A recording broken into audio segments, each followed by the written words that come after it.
on the last episode of Nina Nation. And you guys are another source for me to speak. I'm about to take this channel to a whole other level, y'all. I just need the support. I need the support from y'all. I am asking for a $1 donation from each of my subscribers to help me purchase a camera. I'm asking for a $1 donation. I really need help from you guys. This right here, I'm asking for a $1 donation, please.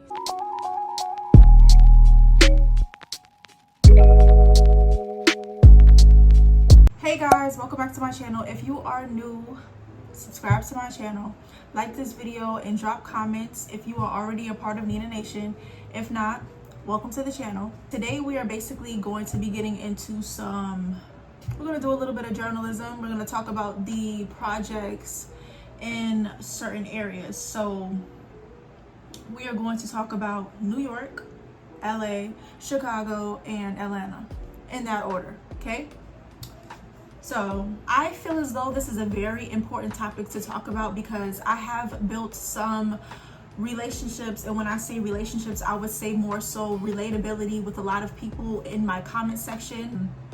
Shout out to Chicago, shout out to LA, shout out to Atlanta, shout out to Ohio, shout out to every state that has been in my comments. But today we are talking about New York, Chicago, LA, and Atlanta. We are talking about the history of the projects in every state that I have mentioned. What would be better than a report done by Nina J? So what we're going to do is we are just going to get straight into the video. For our first topic, we will be talking about the projects in New York City, of course. Fun fact number one about New York public housing. The first public housing project in New York City was First Houses, which was first opened in 1935. And it was opened on the Lower East Side of Manhattan. The project was the first undertaken by the New York City Housing Authority, which we know is called NYCHA. NYCHA, N-Y-C-H-A. This was the first public housing project in the United States. Now, I will insert some pictures here so you guys can pretty much see what it did look like back then. And when I tell you, in my opinion, I don't really see any difference in as far as what it looked like even back then in 1935 to now. If I'm being completely honest with you, I really don't feel like the government is really putting enough energy and effort into the community for the people that do live in New York City public housing. And I find that really so crazy that I'm talking about this right now because I actually had a whole essay that I wrote about this in particular. Because I have New York City in my blood, I did decide to write my first essay for school on New York City housing conditions. Actually, y'all, I'm actually just not remembering that it was actually for a public speaking speech. So I had to get in front of the class and basically speak. So what I said was, this affects the parent, but also affects the entire community time and time again, creating a cycle of poverty. So personally, I feel like housing is a good thing, and then housing is also a bad thing, because I feel as though the projects keep you confined within that certain type of lifestyle rather than offering opportunities, because the government pretty much knows that they purposely set up things that the way that they want to set things up when it comes to the housing projects, whether that's Chicago, LA, and Atlanta, period. I've been to schools in the inner cities. Obviously, I graduated school in the Bronx, so I pretty much know the whole rundown of how they pretty much operate their school systems, and really just the community as a whole. I feel like they really do lack resources, and I really do feel like as far as the education, it does go back to who's giving you that education. Because I've had some really great teachers in the Bronx, but then because of the circumstance and the way that the school was handled and the way that they deliver education and the lack of community and resources for the youth, I personally feel like some of the teachers don't care about how, students learning, because they're really just struggling to make ends meet on their own. It's just kind of a community that really doesn't climb up that ladder to get out of that poverty cycle that I'm addressing and talking about right now. I feel like there's definitely a stigma that comes with public housing. They have it has its good sides, and then it also has its bad sides. I just feel like what's really important to me about this is that the schools in our inner cities are not much better than the public housing in the inner cities, in my opinion, if you really ask me. I feel like we're always seeing something on Bronx 12 News or Pix 11, like it's always something, but we're never really talking about how, you know, the government built a building for kids that are less fortunate, or they know good and damn well that some of these schools that we have in New York don't even have a library, or just basic general things like that that's needed for education. It's just not available to the people in that area. And I personally feel like that's done on purpose because the government doesn't want to see people succeed. And I'm going to watch how many times I address because, you know,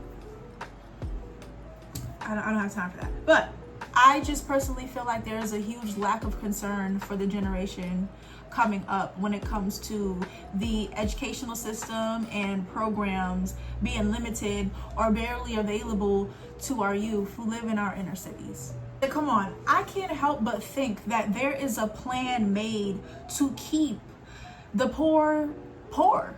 There are at least 3 liquor stores within a 5-block radius all around New York inner cities. And y'all are telling me that that's just a coincidence, or they probably did that on purpose so that when you wake up in the morning, a beer is easily accessible to you. And you know this. All you have to do is go downstairs and go to the store. You can get as drunk as you want to. All you got to do is go downstairs and go get some weed if you want to. You get what I'm saying? Because they do that on purpose. I'm telling you, they do that on purpose. Then on top of that, the nearest local bodega, they all take EBT. Have Lucy's, cigarettes. You could trade your food stamps in for freaking, you could trade your sandwich in for a blunt, a beer, damn dare, whatever. Everybody hustles in the projects. But why would the city allow this unless they were intentionally trying to do something? Why would they allow this if this is for the people? So I think that's real suspect, Nina Nation. So let me know what you think about that in the comments. Moving on to our next topic, let's talk about LA. Wait, how y'all do that? No, hold on, I'm probably doing it so wrong. That's still probably wrong, but anyways. Moving right along. Rancho San Pedro was one of the oldest public housing developments owned and managed by HACLA and is located on a 21-acre site in the San Pedro neighborhood of Los Angeles, roughly bounded by Harbor Boulevard, Santa Cruz Street, Mesa Street, and 3rd Street. I'm going to insert some pictures on what the projects look like now. And I'm also going to insert some pictures on what the projects looks like then.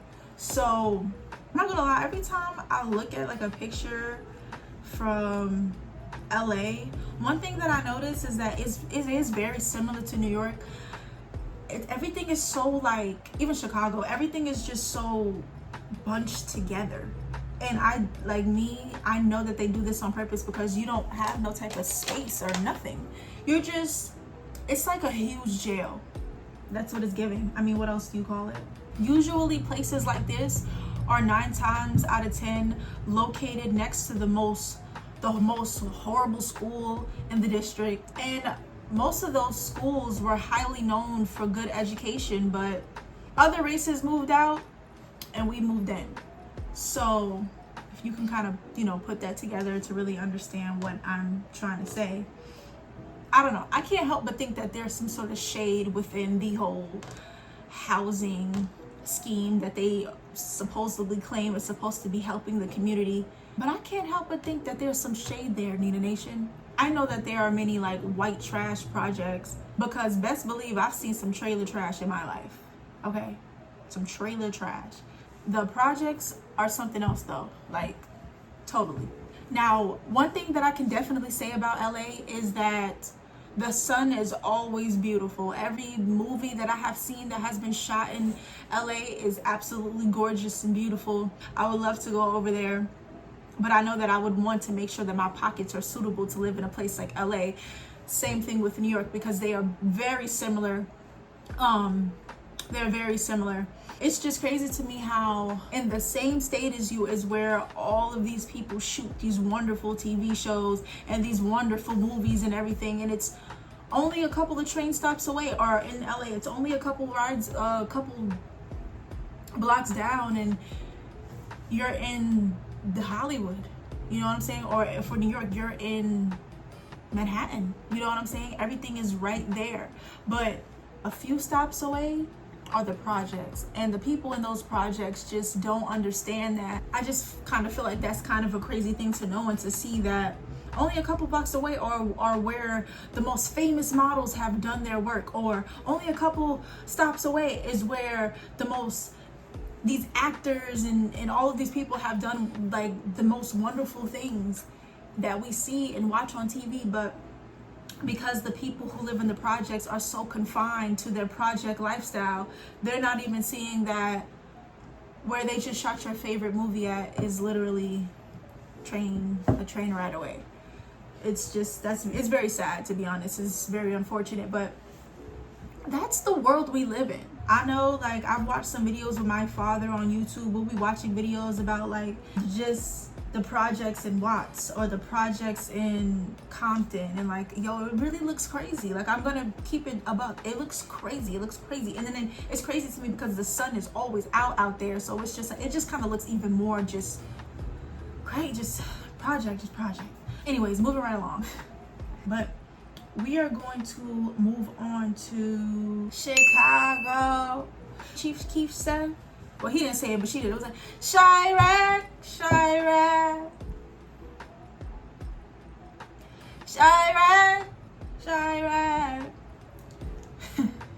All right, so let me stop playing.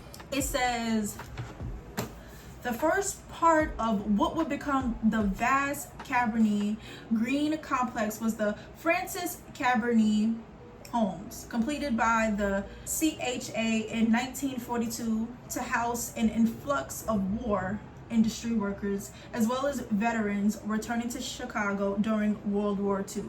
If you guys really pay attention, even if you've never been, because I've never been to Chicago, but I will be, Chicago, LA, New York, they look alike. Even Atlanta, like downtown Atlanta, like, it look like New York. You know what I'm saying? They do have their similarities. So I already know by looking at these pictures, Chicago is not that much different from New York.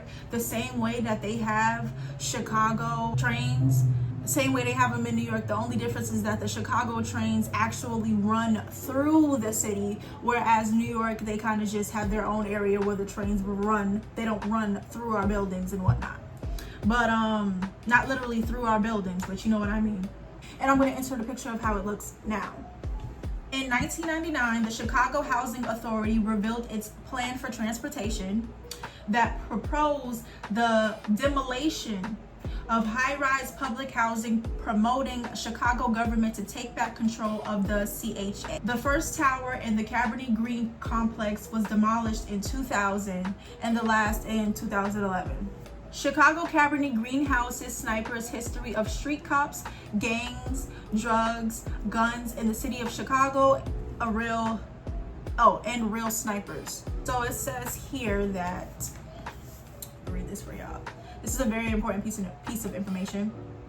Cabrini Green Housing had snipers firing on the police, residents, firemen, anyone in the area of Cabrini Green Housing every day in 1970. Sergeant James and Officer Anthony Rosado were murdered by snipers at Cabrini Green Housing units. Their killers are serving 199 years. Damn.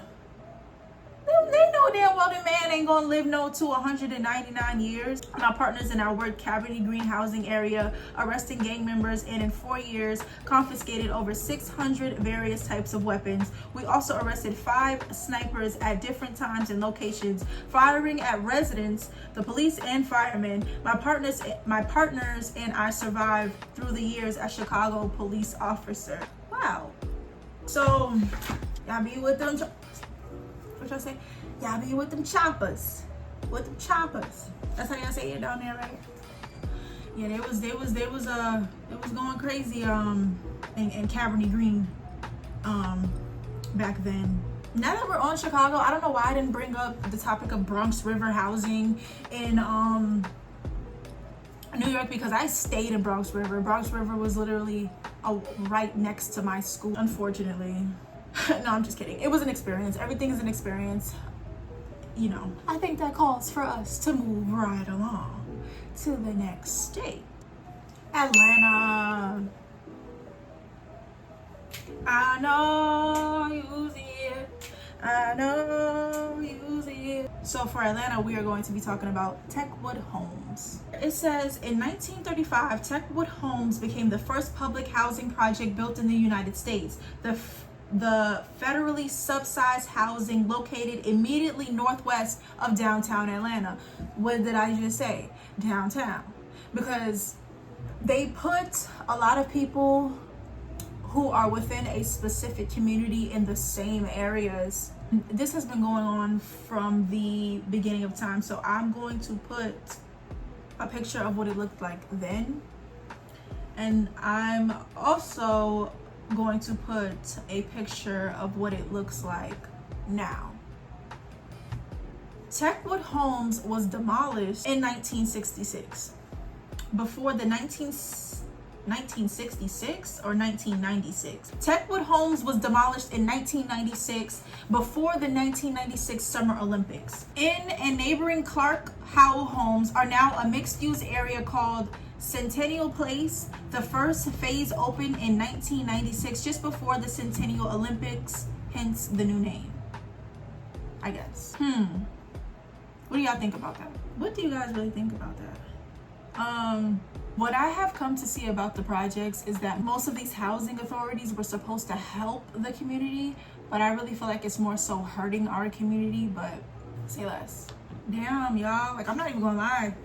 These Atlanta homes, like, I've seen them in person and they just look so like country out, just so slump, like, you know what I'm saying? I don't know, it's, to me, I feel like it's worse to be in the projects in a place like LA and Atlanta, to be honest, because it be hot out there, so y'all just outside, just hot in the projects, you feel me? And I'm not talking about nobody that comes from the projects, because I've lived and gone to school and had the whole experience. So, and y'all have seen me walk through the streets of everywhere, so let's not go there. I have also noticed that when you mention the word public housing or projects, people tend to automatically think about EBT and checks, wage checks, loosies, cigarettes, beer, weed, cashing, food stamps, and what used to be a 50-cent worth beer. You can usually see the poverty just looking amongst the buildings, but you usually see poverty in a bunch of kids outside doing the worst of worst things. I have lived in the projects myself, and I have smelled one of those staircases. And until you smell something like that, you ain't smell anything. Do you hear me? You ain't smell nothing until you've had no choice but to take the elevator. And before you step into the elevator, you already see that there's a big pile of piss on the floor. And you know you're about to get in that elevator because you're not walking all the way up to the 14th, 15th, 16th floor to get into your crib. You don't got no choice but to go in that elevator, let that elevator door close, and smell the fumes from possibly a homeless person, a dog, or whatever in the elevator. If you ain't been there yet, you cannot talk to me about anything. So y'all, I just want y'all to go ahead and drop in the comments right now where you from, what projects you're from, what projects you lived in, because at the end of the day, regardless of whatever impact the government is not really doing for you, I think it's best that you still represent where you're from, because where you're from does build your bones and give you the character that you have, because I can definitely say where I have been and the things that I've been through have definitely built my character up for me to be the person that I am today, and I wouldn't trade it for anything. So I want to know what project you lived in, and I want to know if you want to see me go more in depth about more projects and hear my opinion more on certain things or not. You know what I'm saying? I love you all, Nina Nation. I've missed you guys. I know I haven't been on the channel, but as I've told you, I have things coming. Do not give up on me. I'm not giving up on y'all. So let's just keep it mutual. If you're a female, drop some flowers in the comments. I appreciate you. I want more female engagement on this channel. If you're a male, drop diamonds, drop whatever you feel. Engage with me about the topic on this video. Talk to me about the project. Talk to me about anything. I just want to know where we relate and where we can build up a community and talk to each other. Because why not? Like, why not?